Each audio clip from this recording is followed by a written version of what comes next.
Boa noite a todos. É sempre uma grande alegria, né?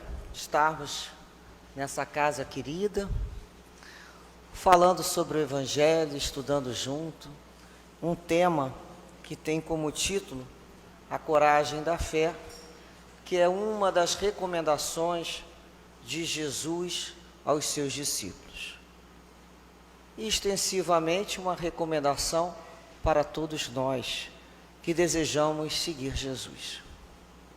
Essas recomendações e tantas outras se encontram no Evangelho de Mateus, no capítulo 10. E ele nos relata que Jesus, chamando os 12 discípulos, deu a eles o poder de expulsar os espíritos imundos, assim como o poder de curar toda enfermidade e todo mal. Depois disso, ele envia os 12, porque o nome desse capítulo é a missão dos 12, ele os envia em suas missões, com várias recomendações que se encontram nos versículos subsequentes dentro desse capítulo 10 do Evangelho de Mateus. E uma dessas recomendações é o objeto do estudo da noite de hoje. E ele nos diz assim: todo aquele que me confessar e me reconhecer diante dos homens, eu também o reconhecerei e confessarei diante de meu Pai que estás nos céus. E todo aquele que me renegar diante dos homens, eu mesmo também o renegarei diante de meu Pai que está nos céus. Nós olhamos, né? Vamos estudar essa parte, ficamos nos pensando, a pergunta primeira: o que seria confessar e reconhecer Jesus diante dos homens? O que se trata isso? Se trata de uma instrução dada aos seus discípulos para que eles testemunhassem a sua fé no Cristo diante dos homens. Ou seja, que não renegassem Jesus quando eles, tivessem que declarar que agiam em nome do Cristo. Isso é a coragem da fé. No momento que eles iam curar, que eles iam expulsar demônio, em nome de quem vocês fazem isso? Em nome do Cristo. Que eles tivessem essa coragem, não tivessem o receio e passassem ali a renegá-lo. E nós vamos, durante esse estudo, relembrarmos alguns personagens do cristianismo que nos deixaram, os seus exemplos. Alguns pela coragem da sua fé e outras porque faltaram a fé para se declararem de Jesus. Então nós vamos continuar nesse mesmo versículo desse Evangelho de Mateus, quando Jesus diz: todo aquele que me renegar diante dos homens, eu mesmo também o renegarei diante do meu Pai que está nos céus. Nesse momento, nós nos recordamos da figura de Nicodemos, porque Nicodemos reconhece Jesus como mestre, mas não o faz entre seus pares, não reconhece ele, Jesus, dentro da sua comunidade, e nem às claras do dia. Ele faz isso na calada da noite, para que não fosse visto por ninguém. Então ele reconhece Jesus como mestre, mas não declara. Ele teve medo. Nós podemos criticar Nicodemos? Quantos de nós espíritas já nos escondemos para ir a uma casa espírita? Nos escondemos até para ler um livro espírita, por medo. Medo de quê? Nos escondemos de quê? O receio, do que as pessoas vão falar, dos preconceitos que vamos sofrer. Família, amigos, é aquela olhada assim meio enviesada. A pessoa prefere falar que vai para uma noitada, que vai se perder naquela noite, não sabe nem quando voltar, falar que vai para a casa espírita ou para um templo religioso, aquilo é estranho. Olha aqui, como às vezes nós dentro da sociedade, né? É desconexo a gente ficar atendendo a sociedade. Mas muitos de nós tivemos que nos esconder até para fazer uma prece, para que não fôssemos zombados. Que de repente, do momento que você vive, você pode ser zombado até por estar fazendo uma prece. Mas vamos lembrar agora do querido Pedro, né? Do apóstolo Pedro. Lembramos do seu testemunho. Nós trouxemos aqui uma passagem do Evangelho de João, no capítulo 13, em que isso ocorre durante a ceia pascual. E Jesus diz assim: filhinhos, ainda por um pouco estou convosco, vós me buscareis, mas como tenho dito aos judeus, para onde eu vou, não podeis vós ir, eu vou-lo digo também agora. Aí responde Pedro: por que eu não posso seguir-te agora? Por ti darei a minha vida. Respondeu-lhe Jesus: tu darás a tua vida por mim? Na verdade eu te digo que nessa mesma noite, antes que o galo cante, tu me negarás 3 vezes. Quem pode criticar Pedro? Quantas vezes também não fomos essas criaturas exageradas, né? Porque não medimos antes a nossa capacidade de resistência e saímos dizendo que a gente faria aquilo outro, mais um outro projeto, a gente vai dar conta disso tudo. E na hora nós descobríamos que não tínhamos lastro suficiente para aquela empreitada. Muitas vezes nós somos essas criaturas exageradas. E o que aconteceu depois? Aí a gente vai relatar aqui já no Evangelho de Lucas, no capítulo 22. Jesus foi preso. Prenderam e o levaram e o puseram em casa do sumo sacerdote. E Pedro seguia de longe. Em 3 momentos diferentes, reconheceram Pedro como discípulo de Jesus. E o que ele fazia? Ele negava. Negava diante das pessoas que ele conhecia Jesus. E após a 3ª negação de Pedro, o galo cantou, como havia sido previsto por Jesus. E virando-se o Senhor, olhou para o Pedro. Vocês já imaginaram o lugar do Pedro? Jesus virar e olhar. Olha, deve ter sido aquele olhar, tipo assim, eu não te disse, né? Que isso ia acontecer. Jesus olhou para Pedro. E Pedro lembrou-se da palavra do Senhor, como lhe havia dito: antes que o galo cante, me negará 3 vezes. E saindo para fora, Pedro chorou amargamente. Realmente, né? Chorou amargamente essa sua atitude.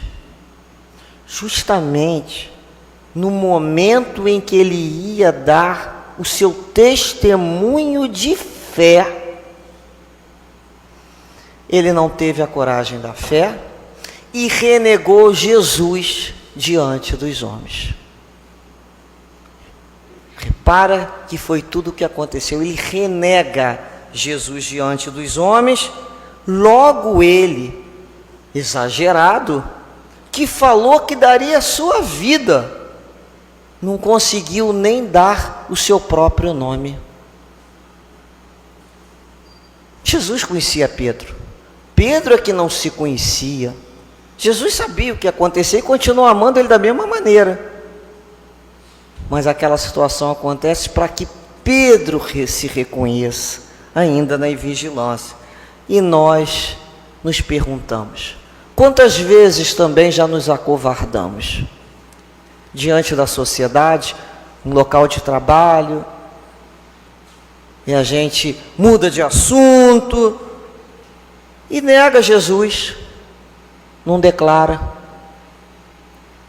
É como se nós negássemos através de palavras, de atitudes, de pensamentos, com receio, né? Daqueles sorrisinhos de canto de boca, da zombaria mesmo, olhares atravessados. E o que serve isso? Como experiência. Nós vamos deixar claro em relação a Pedro, em que ele soube aproveitar muito bem essa experiência amarga, porque a partir dali ele fixou bem aquela lição de Jesus da vigilância.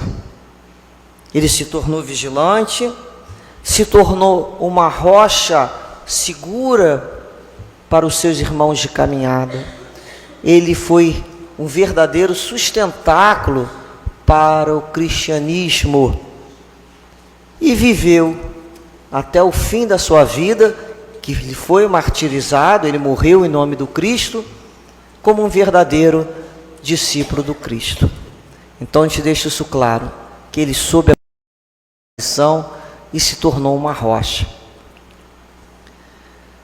Nós vamos lembrar nesse momento da figura de Paulo de Tarso, né? Nós lembramos do Saulo, vez por outra, daquele que perseguiu, daquele que negou Jesus, daquele em que fazia qualquer coisa contrário a Jesus. E quando ele tem esse encontro com o Cristo, ele se transforma. Ele é bem aquele espírito, né, que se encontra no Evangelho lá do João, que ele é aquele espírito, ou ele é frio ou ele é quente.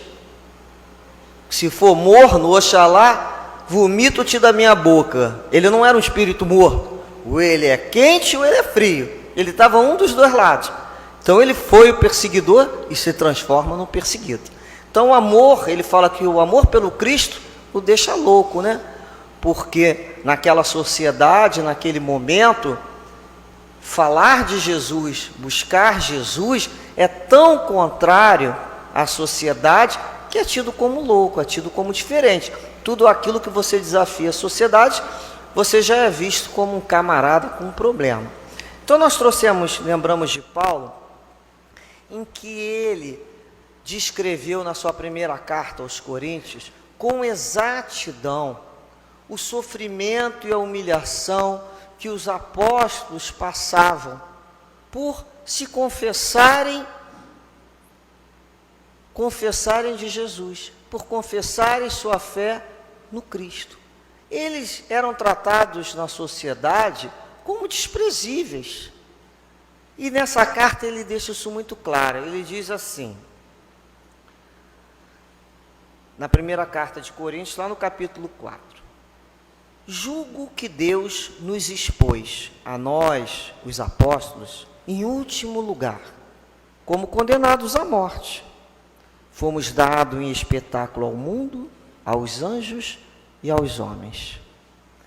Então, quando ele utiliza essa expressão, né? Colocou a nós, os apóstolos, em último lugar. O que ele quer dizer com isso, né? Para se referir a uma posição de extremo desprezo, de desvalorização, de desvalia. Ou seja, o apóstolo é colocado lá em último. É o desprezado pela sociedade. Como condenados à morte. Ele compara, é uma metáfora, ele compara os apóstolos àqueles condenados que seriam levados para a arena, para o circo, e seriam o quê? Executados. Então ele já sabia que eram condenados à morte, já estava condenado. Só faltava dizer quando, que já era certo. Depois ele fala, viemos a ser um espetáculo para o mundo diante dos anjos ou dos homens. Ou seja, é para ser exibido em um circo, num público universal, que tanto era um público de seres humanos, como até dos seres celestiais. É isso que espera a todos aqueles que querem seguir Jesus. Diferentemente que alguns pensam que terá um tapete vermelho tocando o sininho. É uma vida de luta. Essa é a marca do Cristo, da abnegação, do devotamento, do sacrifício. Qualquer outra marca diferente, a criatura está se iludindo. Por isso que é um compromisso quando você assume com Jesus, com seus guias espirituais. Você sabe o que te aguarda. É uma escolha. Logo após, nos Atos dos Apóstolos, lá no capítulo 20, nós tiramos um trecho em que Paulo fala assim: agora eis que, constrangido no meu espírito, vou a Jerusalém, não sabendo o que ali me acontecerá, senão que o Espírito Santo me testifica, de cidade em cidade, que me esperam cadeias e tribulações. Porém, não tenho a minha vida como coisa preciosa para mim mesmo, contanto que complete a minha carreira e o ministério que recebi do Senhor Jesus, para dar testemunho do Evangelho da graça de Deus. O que a gente percebe ali, né? Que Paulo é aquele que declara o seu amor por Jesus, a sua fé, diante da sua família. Ele vai falar com a sua família, que são judeus, extremamente ortodoxos. Ele confessa a sua fé em Jesus diante dos amigos, ele é afastado daqueles amigos, e ele vai na sua antiga comunidade judaica, do qual ele era um dos líderes, e se confessa. Ele é aquele que declara o testemunho diante de todos os homens, de todas as situações. Paulo, ele não aceitou fugir da luta, da peleja. O que acontecia com ele? Ele apanhava, saía e voltava para falar de Jesus. Ou seja, voltava para apanhar novamente.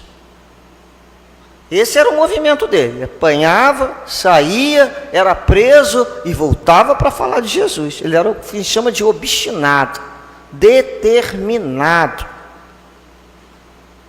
Ele sentiu até falta disso quando ele vai falar de Jesus em Atenas, aonde ele falou: isso aqui é frio como esses mármores, né? Lugar bonito, cheio de mármore, mas não que eram quentes.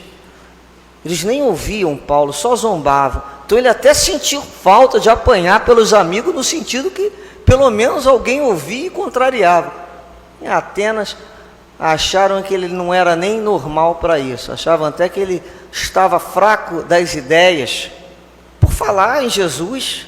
Ia completamente contra aquela sociedade que ostentava o seu poder, os seus bens materiais e intelectuais. Vai falar de um homem humilde, e Paulo chegando daquela maneira, trajado de uma forma tão simples, né? Então nós vamos descobrindo assim a beleza dele. E ele, interessante que Paulo, ele poderia ter ficado numa daquelas cidades que ele foi escrever, ele foi fundar aquelas igrejas, porque na Macedônia ele foi muito bem recebido, ele tinha amigos. Ele podia ter ficado em Éfeso, uma cidade que ele demorou um pouco mais. E isso nos lembra, por que ele não ficou? Por que ele não fica nessa situação? Ele já tinha uma certa idade, já tinha apanhado bastante, né? Ele tinha consciência do seu compromisso com Cristo e com seus irmãos de fé. Olha o nível de consciência. Quantas vezes a gente pensa assim: já está na hora de eu descansar, vou procurar um lugarzinho tranquilo e vou me embora. Vou lá para aquele sítio, vou botar uma placa: descanso do guerreiro, né? Descanso da guerreira. É um título que as pessoas adoram. Esse é o título do aposentado.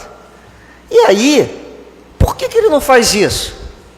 Porque não é justo ele sair da luta enquanto seus irmãos se mantêm na luta. Ele tinha esse nível de consciência. Então ele se mantém ali, ele é um exemplo, e ele estava preparado, não somente para ser preso, mas também para morrer em nome do Cristo. Ele é o vaso escolhido do Senhor, né? A gente já sabe. Na realidade, Paulo estava completamente convencido da imortalidade da alma. Isso ele tinha certo. Ele não tinha receio nenhum, né? Então ele fala: não tenho a minha vida como coisa preciosa para mim mesmo, contanto que complete a minha carreira. Isso era certo para ele. Percebemos, né, que esses primeiros cristãos realmente foram espíritos muito fortes por excelência, né? Nos estudos do Evangelho encontramos inúmeros outros, tanto homens como mulheres, que souberam demonstrar a coragem da sua fé, testemunhar ali a sua fé. E como nós já falamos aqui de alguns companheiros, vamos falar de uma companheira, né? Vamos falar de Joana de Cusa, que é uma história muito linda, que ocorre lá no ano 68, e num daqueles espetáculos do circo que Paulo falou, que eram levados mesmo como espetáculo. Uma velha discípula do Senhor, amarrada ao poste do martírio, o nome dela é Joana de Cusa, que se encontrava ao lado de um homem novo, que era seu filho. E, ante o vozerio do povo, foram ordenadas as primeiras flagelações. E ali se berrava: abjura, ou seja, né, renuncia, exclama um executor das ordens imperiais, de olhar cruel e sombrio. Abjura, falava para ela. Ela estava amarrada no poste. E aí, o filho diz assim: repudia Jesus, minha mãe. Abjura por mim, que sou teu filho. Ele não queria morrer, ele estava junto com ela, ele era o filho. Em seguida, ante os apelos desesperados do filhinho, ela recordou que Maria também fora mãe, e vendo seu filho crucificado no madeiro da infâmia, soubera conformar-se com os desígnios divinos. Lembrou o mestre na casa de Pedro, ali dizer: vai, filha, ser fiel. Olha essa palavra pequena e profunda: fidelidade, ser fiel. E ela responde ao filho: cala-te, meu filho. Jesus era puro e não desdenhou o sacrifício. Saibamos sofrer na hora dolorosa, porque acima de todas as felicidades transitórias do mundo, é preciso ser fiel a Deus. Então isso aqui sempre nos faz recordar, antes de tudo, sermos fiéis a Deus. E nesse momento se aproxima um verdugo e lhe pergunta: o teu Cristo soube apenas ensinar-te a morrer? Ela responde: não apenas a morrer, mas também a vos amar. Nesse instante, ela sentiu que a mão consoladora do mestre lhe tocava suavemente nos ombros e lhe escutou aquela voz carinhosa e inesquecível: Joana, tem bom ânimo, eu aqui estou. É uma história muito bela, né? E que nos perguntamos: que coragem de fé é essa? Que coragem é essa? E quem nos responde é o Espírito Protetor José, no Evangelho segundo o Espiritismo, uma mensagem do capítulo 19, no item 11. Ele diz assim: seja mais forte a vossa fé do que os sofismas e as zombarias dos incrédulos, visto que a fé que não afronta o ridículo dos homens não é fé verdadeira. Nesse momento, né, nós estaríamos faltando algo no nosso estudo se nós não registrássemos também nessa lembrança a coragem dos pioneiros do espiritismo no Brasil. E nesse momento, nós reconhecemos por todo esse trabalho que eles tiveram, pela gratidão, né, que temos a todos eles. Lembramos de alguns, que não podemos citar a todos, lembramos de Dr. Bezerra, lembramos de Eurípides Barçanufo, de Caibá Chuto, Inácio Bittencourt. Nós lembramos da Anália Franco, da Ana Prado, da Aura Celeste. Vamos lembrar da Dona Ivone Pereira, vamos lembrar de Chico Xavier, vamos lembrar do Altivo e de toda uma equipe com ele trabalhou, lembrar de Divaldo. A gente sabe que isso é toda uma falange de espíritos espíritas, obreiros do Cristo e discípulos de Kardec, que souberam, né, ofertar as suas vidas com muito sacrifício, muito esforço pela difusão da doutrina espírita. Numa época em que eles precisavam falar e praticar a doutrina espírita entre animosidade, preconceitos, provocações, e a gente sabe até de conflitos religiosos muito sérios, mas também, além das sanções sociais sofridas, tinham as sanções penais, porque pode parecer estranho, mas ser espírita no Brasil, num determinado tempo atrás, no passado, era crime previsto em lei. Está lá no Código Penal, no artigo 157. Pois foi revogado. Mas era crime. Crime com direito ou a multa e detenção. Então, inúmeros companheiros espíritas foram perseguidos, foram detidos.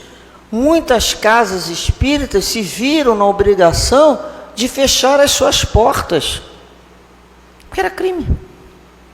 Então, se hoje nós estamos aqui, usufruindo de assistir uma palestra numa casa, as portas abertas, com as luzes acesas, e podendo falar com tranquilidade, é graças a esses pioneiros do Espiritismo, que lutaram, que não, nada nem ninguém fizeram deter a sua fé. Eles prosseguiram apesar dos obstáculos, firmes e resolutos, para que hoje pudéssemos usufruir de todas as conquistas em vários setores, eles realizaram. Então a gente tem que deixar sempre claro isso. Foram trabalhos assim muito difíceis. Hoje, para nós chegamos numa casa organizada, com os estudos organizados, com um grupo de trabalho todo organizado. A gente só entra para trabalhar. Isso na época foi muito difícil. Então a gente tem sempre que ter essa lembrança desses pioneiros, dessa coragem, que é uma verdadeira coragem da fé. E nós nos perguntamos, e nós? Diante desses exemplos assim, né, grandiosos, exemplares, o nome é exemplares mesmo, são por excelência. Como é que nós avaliamos a nossa fé? Nós nos reconhecemos como os cristãos e espíritas? Nós já, né, porque muitas vezes, às vezes no processo no início, parece que a pessoa vai suar, vai transpirar para eu sou, mas aquilo foi uma luta. Mas será que quantas vezes nós duvidamos quando vemos um exemplo desse?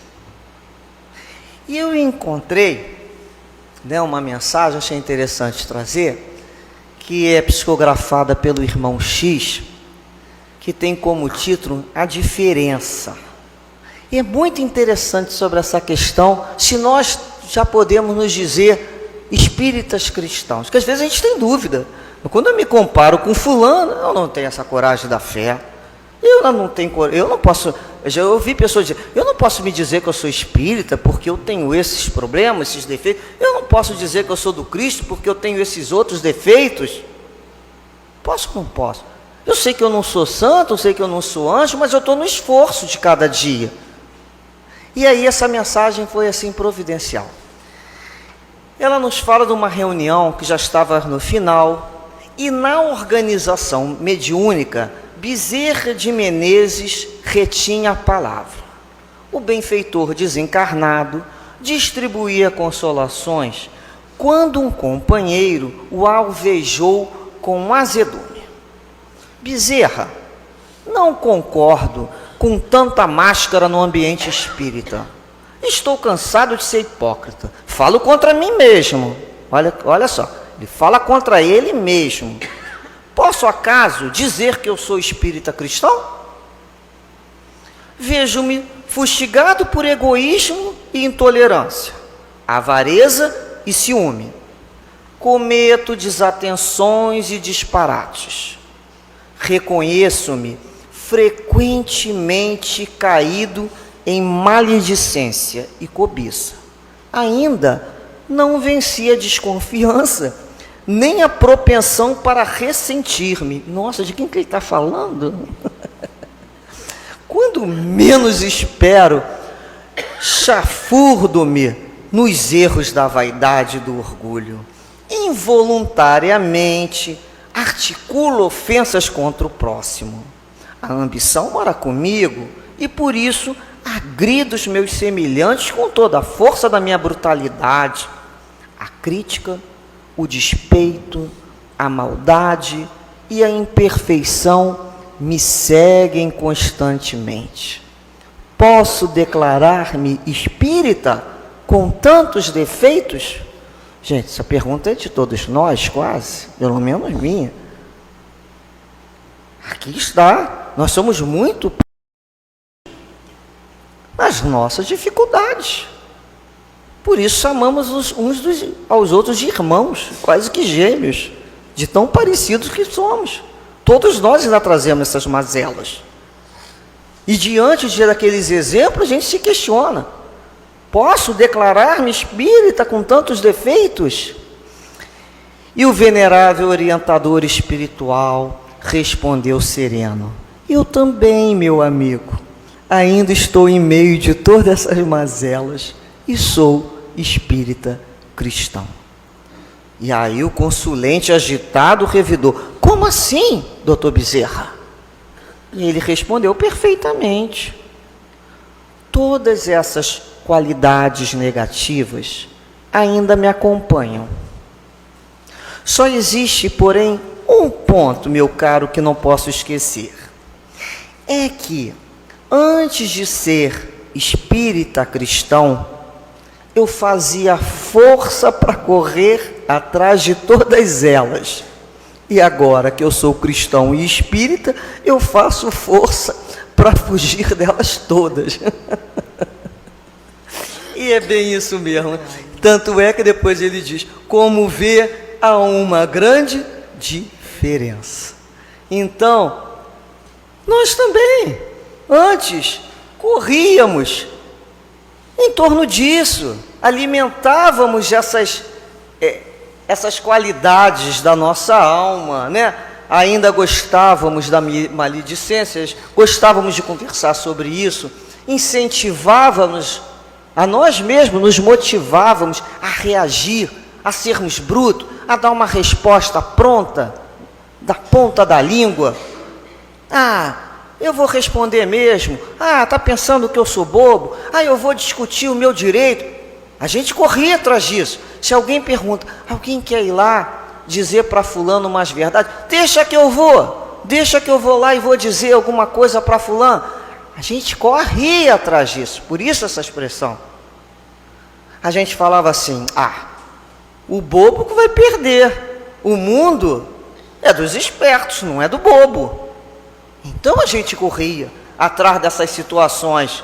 É normal eu ter ambição mesmo, e eu quero muito mais disso. Se eu tiver que passar por cima do outro, eu passo mesmo. Olha como a gente corria. Então foi com o doutor Bezerra. Depois a gente começa a fugir delas todas. A gente vê lá um grupo fazendo fofoca, a gente fala o quê? Deixa eu sair daqui porque eu não gosto disso e eu não vou ficar aqui. A gente começa a se ausentar, a gente começa a se retirar de um local de vício, de um local de maledicência, porque a gente conhece o nosso passado. E é muito importante a gente conhecer o nosso passado. A gente talvez não tenha ainda a resistência suficiente para enfrentar aquilo ali. É igual aquela história. Eu sei o que a gente começa a aprender aonde a gente aguenta e o que não aguenta. Eu sempre falo, eu não sei conviver com um bolo inteiro de chocolate. Ele não vai sobreviver. Então eu prefiro pedir um pedacinho bem pequenininho e levar para casa. Porque eu tenho que me conhecer. Não adianta eu falar, eu sou forte. Se eu vou sucumbir, eu vou ter mais uma frustração. Então eu vou fugindo dessas situações por eu ainda conhecer a minha fraqueza. E quando eu me faço fraco, eu me torno forte. Então eu sei que em determinados ambientes de vício eu não tenho condições de estar ali. Muitas pessoas não podem tomar o primeiro gole, o primeiro trago, a primeira conversa errada, a primeira briga, porque aquilo desencadeia. Então, até nos fortalecermos, é essa a diferença. Então, o espírita, o cristão, não é anjo, não é santo, mas é alguém que está no esforço para melhorar-se. Ele reconhece as suas dificuldades, ele estuda essas dificuldades, ele aprende a lidar com a sua fraqueza, e isso ele é mais forte, porque ele não se engana mais, ele não se ilude, ele não joga mais aquela poeira embaixo do tapete, ele já levanta e fala, essa sou eu mesmo aqui, ó. Sou eu aqui, que tem esses problemas, tem essa dificuldade. Olha como é que eu ainda sou chegado a essa situação. Olha como é que eu caí nessa bobagem aqui. Uma discussão boba. E nesse momento a gente vai se fortalecendo. E vai atraindo espiritualmente para próximos de cada um de nós, espíritos que nos dão força para resistir. Então, quando estudamos, a gente pode falar, quando a gente estuda esses exemplos desses espíritos, o objetivo não é nos diminuir, é fortalecer a nossa fé, para que a gente possa prosseguir com dedicação no trabalho do bem, porque o trabalho do bem nos angaria amigos espirituais que velam por nós. Esses exemplos fazem acordar em nós a fidelidade ao ideal superior. E a despeito de todas as dificuldades que teremos, que passaremos, seremos tentados justamente pelas nossas próprias dificuldades, que é o nosso lado sombrio que ainda existe dentro de cada um de nós. Quando a gente fala, afastai de mim, Senhor, a tentação, essa tentação é o meu lado sombrio, é o meu lado ainda que precisa ser fortalecido, iluminado com Cristo. Então essas dificuldades vão ocorrer, é natural, porque eu sou aprendiz. Eu ainda não estou pronta, eu estou aprendendo. Então são nessas experiências amargas que Pedro viveu, que Nicodemo, que sai dali mais fortalecido, que a gente fala, poxa, que a despeito de todas as dificuldades, né, a gente possa continuar perseverando, com bom ânimo, sem desanimar e dizer, caí sim, Senhor, mas olha, estou limpando meus joelhos, secando as minhas lágrimas e vou recomeçar de novo. Porque caído eu não fico mais. Porque mesmo na hora que eu quero desanimar de mim, eu me lembro, Deus nunca desistiu de mim, e nenhum de nós. Deus nunca desistiu de nenhum de nós. Então essas mãos espirituais, amigos, aguardam para a gente, como se essa mão tivesse assim, só esperando a gente falar: me socorre, me tira dessa situação, me ajuda a ter uma coragem, a coragem da fé de dizer: vou perseverar e vou continuar. Nós trouxemos, para encerrar o nosso estudo, uma mensagem, um pequeno trecho dessa mensagem, em que o altivo, fundador dessa casa, o nosso querido altivo, psicografou do espírito Francisco Nicolau. Nesse trecho final ele nos diz assim, esse espírito: que vocês não tenham vergonha e nem achem que seja pieguice declararem-se cristãos e espíritas. E digam do fundo do coração: além da minha consciência, tenho que prestar contas a Jesus de todos os meus atos. Diga do fundo do coração isso, E que as chamadas pessoas do mundo sorriam das suas afirmações, mas que dentro da alma de vocês existe essa certeza: somos de Jesus para sempre. E assim confirmamos, a nossa fé em Jesus e na doutrina espírita, dizendo: somos de Jesus para sempre. Nós vamos recordar que a coragem da fé, ela é uma conquista do espírito. Muitas vezes nós somos aqueles espíritos que começaram num processo de renegar tudo e qualquer coisa que não fosse material, da matéria. Nós muitas vezes fomos aqueles espíritos zombadores mesmo da fé alheia e nos colocávamos, priorizando as nossas inteligências, as nossas conquistas materiais. Quantas reencarnações zombamos de Deus, ou então utilizamos a fé como uma mercadoria, uma troca. Ficávamos falando palavras de promessas a Deus em troca do alívio de uma dor, de um sofrimento ou de uma aflição. E aquilo sendo resolvido, voltávamos para as nossas indiferenças, voltávamos para as nossas vidas vazias. E essa fé, num determinado momento, começamos a perceber a sua ausência, que é o óbvio, porque não tínhamos. E falávamos assim: falta alguma coisa em mim. Eu não sei o que é.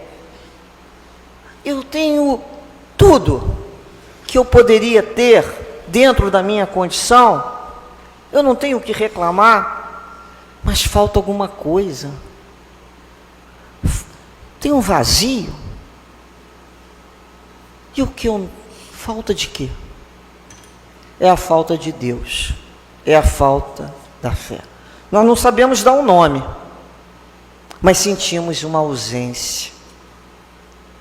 Naquele momento em que a dor aparece, em que você descobre que as forças humanas e materiais não são suficientes para te sustentarem, você descobre que te faltou a fé.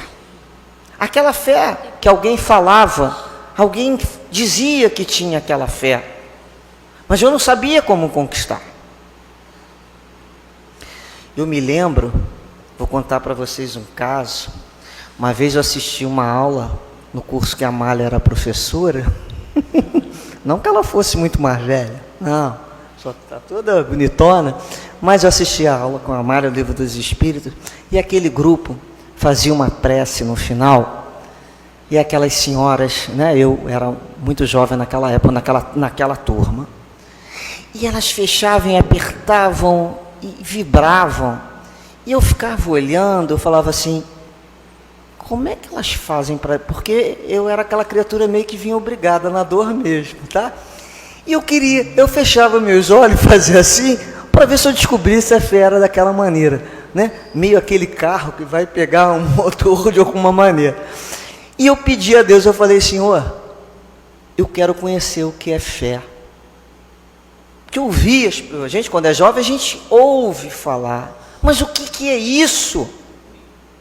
É rezar daquela maneira? É se emocionar? O que é essa experiência tão individual?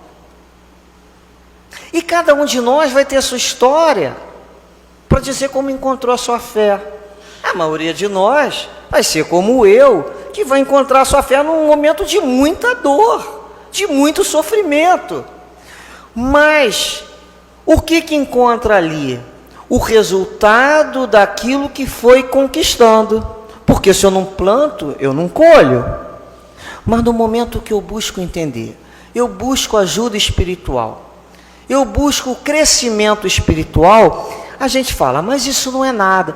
Mas isso é igual aquele porquinho que a gente ganhava quando criança para botar umas moedinhas. Você vai jogando uma moedinha, uma moedinha, uma moedinha, uma moedinha, um pouquinho a cada vez. Um dia você vai fazer uma compra e você vai lá e abre o bichinho de plástico e descobre, não tenho o suficiente. Ou então, nossa, eu tenho o suficiente. Dessa maneira, às vezes a gente vai descobrindo que a gente foi buscando. Eu queria ter aquela fé. Eu queria buscar. Isso para mim me fazia falta. Então a gente vai descobrir que isso é uma conquista. Não é uma nuvem que vai cair na nossa cabeça como maná. É uma busca individual. E cada um vai ter o seu caminho. E por mais que você caminhe buscando essa fé que te sustenta, principalmente nos momentos mais difíceis, você descobre que ainda falta muito mais. Porque você só se sente feliz quando está nesse momento interior. O exterior é belo, a vida é maravilhosa, mas Deus está dentro de nós. E essa viagem interna de se sentir plenamente realizado dentro de si é que você começa a deslumbrar de leve o que seja essa fé. E um dia você passa a ter a coragem de assistir, de ver os problemas chegando, todos às vezes ao mesmo tempo, que às vezes eles fazem rodízio, às vezes eles vêm parcelado, e às vezes eles vêm todos juntos e misturados. Você inspira e fala, eu confio em Deus. Ele não me colocaria nessa situação se eu não tivesse condições de vivenciar essa prova. E se eu cair, que eu caia aprendendo, não mais cair por cair, porque eu quero mudar. Aquela antiga pessoa não mais cabe comigo. Eu quero ressurgir e renascer com Cristo. Então, essa é a coragem de olhar para dentro de nós e dizermos, sou de Jesus para sempre. Nada mais me vai fazer retroceder. Muita paz aos vossos corações e que Jesus fortaleça a nossa fé.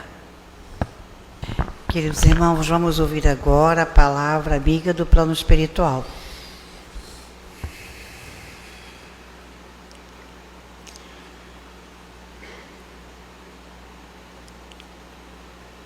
Na condição de desencarnado, procuro atualmente trabalhar intensamente na alma a fé do tamanho de um grão de mostarda. Quando encarnado, sempre acreditei já ter em minha alma a fé. Confiava em Deus, confiava nos benfeitores espirituais e procurava, quando fazia uso da palavra, demonstrar essa condição. Mas, quando se desencarna e você vai deixando os apegos de lado, seja em que nível for, você começa a perceber que ainda essa questão da fé precisa ser trabalhada, precisa ser desenvolvida para criar raízes profundas no espírito imortal. Pois creiam, há aqueles que desencarnam e passam por grandes dificuldades, por quando, na condição de encarnado, não terem trabalhado na alma a fé, a certeza da continuidade da vida após a morte do corpo. Da mesma forma, posso dizer